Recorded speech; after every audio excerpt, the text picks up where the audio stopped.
Bonjour, hello. Nous allons entamer aujourd'hui une série qui va nous amener progressivement vers des solutions d'automatisation sophistiquées, à savoir l'objectif étant d'arriver vers le VBA à terme. Mais pour commencer, une série de 3 tutos consacrés aux macros enregistrés. Ce premier tuto va consister en la découverte de macros enregistrés à travers un exemple qui se veut relativement simple, à savoir comment faire en sorte de ne pas être obligé de répéter systématiquement une mise en forme d'un titre que l'on est habitué à faire. Donc tout d'abord, une macro c'est quoi? Une macro, ça va être une procédure d'automatisation de tâches qui va nous éviter d'avoir à répéter des actions à chaque fois qu'on en a besoin. L'idée étant de montrer à Excel ce que l'on veut pour qu'il puisse le faire plus tard. Comment aborder une macro? Dans un premier temps, évidemment, la première des choses, c'est de définir l'objectif à atteindre par la macro. Donc dans notre exemple présent ici, ça va consister à mettre en forme un titre de tableau. Ensuite, dresser la liste des actions à accomplir. Donc là, c'est toutes les actions de mise en forme que l'on souhaitera effectuer pour ce titre. Mise en forme de la police, de la taille, d'alignement, de bordure, d'arrière-plan de cellules, enfin bref, tout ce que l'on souhaite par rapport à cette mise en forme. Et ensuite, il convient de se mettre en situation. Ça consiste en quoi, se mettre en situation? Ça veut dire préparer le terrain pour que l'on puisse effectuer les actions sans être obligé de revenir en arrière parce qu'on aurait oublié quelque chose. Donc, pour notre exemple d'aujourd'hui, la mise en situation, ça va consister à saisir un titre. Donc là, je saisis un titre quelconque ici. Et comme il s'agira de le mettre en forme, si je veux que le titre soit centré sur plusieurs colonnes, je vais commencer par sélectionner quelques cellules avec le titre saisi à gauche, comme ceci. Et à partir de là, une fois que j'aurai commencé le processus d'automatisation, je n'aurai plus le droit, évidemment, d'aller cliquer dans des cellules à droite ou à gauche, ni même de me défiler avec les barres de défilement pour faire autre chose. Donc là, je suis en situation de démarrer. Pour démarrer correctement une macro enregistrée, on va commencer par afficher l'onglet développeur dans le ruban. Alors s'il n'est pas affiché, cet onglet de développeur dans le ruban, on va aller dans le menu fichier du ruban Office et dans les options d'Excel, selon les versions que vous avez, vous allez avoir, donc soit si vous êtes sur une version 2007, auquel cas il y a directement dans la première catégorie des options une case avec afficher l'onglet développeur dans le ruban. Sur les versions à partir de 2010, vous allez avoir dans les options Excel personnaliser le ruban. Et là, il suffit de cliquer sur l'onglet développeur ici pour l'afficher dans le ruban. Donc ça, c'est une façon d'aborder les macros. Donc j'ai défini l'objectif, mettre en forme un titre. J'ai mémorisé les actions à accomplir en termes de police, d'alignement, de couleur, etc., de bordure éventuellement. Je suis en situation de lui montrer ce que je veux, c'est-à-dire en l'occurrence, j'ai saisi un titre et j'ai sélectionné les cellules qui sont concernées par ce titre. À partir de maintenant, je peux commencer à enregistrer la macro. Donc je clique sur enregistrer une macro dans l'onglet développeur ou nouvelle macro sur d'autres versions d'Excel.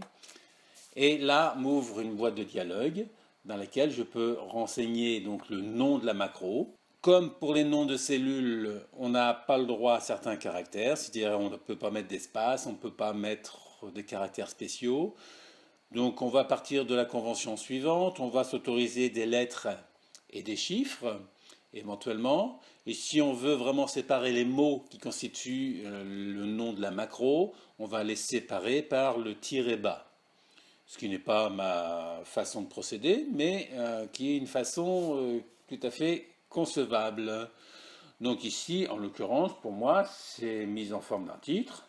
Donc mise, donc avec le M majuscule, le reste en minuscule, ça c'est une convention personnelle. En forme titre. Voilà, ça me permettra de lire. Maintenant, si vous voulez mettre des tirets bas entre chaque mot, pas de souci. On aurait la possibilité de mettre une touche de raccourci pour déclencher la macro. Donc méfiance avec ces touches de raccourci. Comme ici, il s'agit d'une macro que j'ai l'intention d'utiliser dans n'importe quel classeur, pourquoi pas? Maintenant, il y a beaucoup de lettres qui sont déjà réservées pour les raccourcis. Alors si vous souhaitez effectivement mettre une touche de raccourci, associez-lui la touche majuscule, la touche Shift, la flèche, pas le cadenas, celle qui est juste au-dessus de contrôle. Donc par exemple ici, comme il s'agit d'un titre, je ferai contrôle. Donc je laisse contrôle, il n'est pas la peine d'appuyer dessus puisqu'elle est déjà mémorisée dans la touche de raccourci. J'appuie juste sur Shift et T. Donc là il me rajoute contrôle Shift T. Qui permettrait de dire je fais un titre. Enregistrer la macro dans, là il y a 3 possibilités. Parmi ces 3 possibilités, il devrait y en avoir que 2 en fait qui existent. Dans la mesure où si vous avez bien préparé le terrain, la rubrique ou l'option nouveau classeur ne devrait pas exister. Donc soit on choisit ce classeur lorsqu'il s'agit d'une macro qui est dédiée à un classeur particulier, ou classeur de macro personnel lorsqu'on veut que notre macro soit accessible quel que soit le document dans lequel on travaille. Le classeur de macro personnel étant un classeur qui est géré automatiquement par Excel, qui est lancé au démarrage d'Excel et qui est masqué. Comme ici il s'agit de mettre en forme un titre que je veux pouvoir utiliser dans n'importe quel document, c'est cette option classeur de macro personnel que je vais choisir.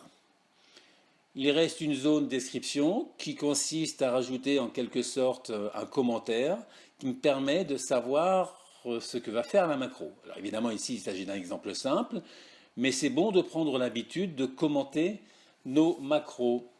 Ça va permettre, lorsqu'on ira visualiser le code plus tard, à l'avenir, d'avoir des informations sur l'objectif à atteindre. Donc ici par exemple, mise en forme de titre. Voilà, donc j'ai renseigné le nom, j'ai mis éventuellement une touche de raccourci, j'ai renseigné où je voulais enregistrer la macro, j'ai mis une description, il n'y a plus qu'à faire OK. Et à partir du moment où je fais OK, toutes les actions que je vais effectuer seront enregistrées par Excel. D'où l'intérêt d'avoir bien préparé le terrain, de s'être mis en situation pour ne faire que ce qui est nécessaire de faire. Alors évidemment, il faut bien avoir en tête qu'Excel ne tient pas compte du temps que l'on met pour effectuer ces actions. Ici, il s'agit d'aller faire de la mise en forme. Alors on va éviter les boutons droits de la souris, on va éviter les actions un peu rapides, on va y aller tranquillement. L'idée, c'est de prendre son temps pour gagner beaucoup de temps après. Donc je vais dans l'onglet Accueil. Et ici, je vais aller directement afficher. Par exemple, alors je pourrais utiliser les outils ici. Dans la mesure où je n'aime pas trop la solution fusionnée et centrée parce que la fusion de cellules, c'est quelque chose qui ne me convient pas car elle provoque des petits soucis d'utilisation dans certains cas bien précis. Et je veux faire un titre qui ait la même apparence que fusionné et centré, mais sans la fusion de cellules. Et cette option-là, on va la trouver à l'intérieur d'alignement. Alors, quitte à aller dans la boîte de dialogue de format de cellules, autant ne pas perdre de temps à utiliser les outils ici et aller directement dans la boîte alignement pour faire tout ce qu'on a besoin de faire dedans. Donc, mon titre, je veux qu'il soit aligné horizontalement, non pas centré, mais centré sur plusieurs colonnes. Verticalement, éventuellement, je vais le mettre centré. Voilà. Et ensuite, je vais aller sur l'onglet police. Là, je vais spécifier la police qui m'intéresse pour le titre. Va pour une police algérienne. Pour un titre, ça me va bien. Avec une taille un peu plus importante. De couleur rouge. Voilà. Et je vais faire du remplissage avec une couleur jaune. et quelques bordures, c'est juste pour l'exemple. Bordure double de couleur bleue, c'est un très beau titre ça, en haut et en bas de la sélection, et des bordures doubles aussi, mais de couleur verte, à gauche et à droite de la sélection. Voilà, et a priori, j'en ai terminé avec ce titre. Je valide. Voilà ce que doit faire la macro. Et la macro ne doit faire que ça. Donc je vais aller dans l'onglet développeur pour lui dire j'ai terminé les actions qui doivent être prises en compte pour la macro. J'arrête l'enregistrement de la macro.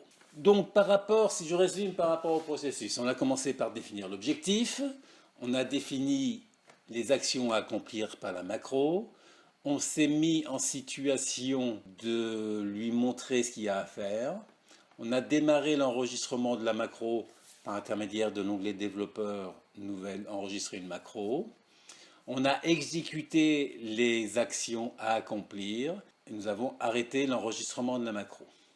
Ensuite, comment est-ce qu'on va exécuter la macro? Comme il s'agit ici d'une macro que je souhaite utiliser dans n'importe quel document, ce qui peut être intéressant, c'est d'avoir un outil supplémentaire ici, dans la barre d'outils d'accès rapide. Alors pour ajouter un outil dans cette barre d'outils, on va cliquer sur la petite flèche ici à droite de la barre d'outils d'accès rapide et on va aller dans Autres commandes. Autre commande, à la place de commande courante, je vais choisir la catégorie macro et là je vois toutes les macros qui sont présentes dans mon environnement. Mise en forme de titre, elle est ici, c'est le nom que j'ai attribué à ma macro. Je vais l'ajouter à ma liste d'outils de ma barre d'outils d'accès rapide. Éventuellement, je peux la remonter dans la liste. Et je peux modifier, personnaliser l'icône présente ici, en faisant modifier en bas. Et là, je choisis une icône qui m'intéresse, va pour un petit ABC ici avec des guillemets, pourquoi pas, ça peut ressembler à un titre, allons-y comme ceci. Voilà, et je valide. J'ai donc mon outil qui est présent ici. Ce qui veut dire que si je commence à saisir un titre ailleurs, je valide, je sélectionne quelques cellules, et je clique sur mon bouton, le titre est automatiquement fait. Voilà. Maintenant, il faut sauvegarder, enregistrer le classeur où se trouve la macro. Pour cela, je vais, comme il s'agit ici d'une macro qui est enregistrée dans le classeur de macro personnel, je n'ai pas le classeur sous les yeux. Il ne s'agit pas du classeur 1 que l'on voit ici. C'est le classeur masqué, on a dit, qui est géré par Excel. Pour sauvegarder ce classeur de macro personnel, je vais, c'est une des solutions relativement simples, fermer complètement Excel. Excel me demande si je veux enregistrer les modifications que j'ai apportées à classeur 1. Classeur 1, je m'en fiche complètement de ce classeur 1. Ce n'est pas là-dedans que se trouve la macro. Donc je vais dire ne pas enregistrer. Et ensuite, il me demande si je veux enregistrer les modifications apportées au classeur de macro personnel. Eh bien oui, ça m'intéresse. Donc je vais faire enregistrer le classeur des macros personnels.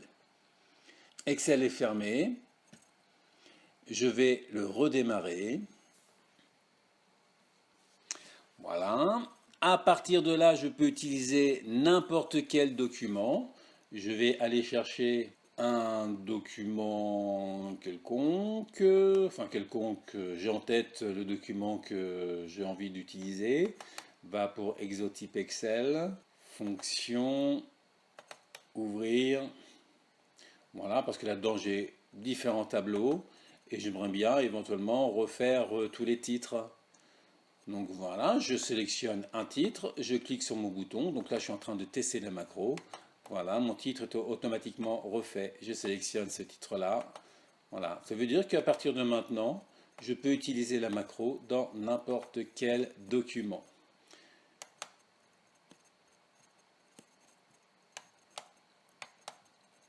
Pour cette première approche des macros, ça permet d'avoir une idée de ce que l'on peut faire avec une macro. Le deuxième tuto aura une approche légèrement différente. On jouera avec différents onglets, des bases de données, des filtres, etc. Et à partir du troisième tuto, là, on fera quelque chose un peu plus compliqué qui nous emmènera tranquillement vers la découverte du VBA, Visual Basic pour application. Profitez bien de tout cela. Merci, à ciao!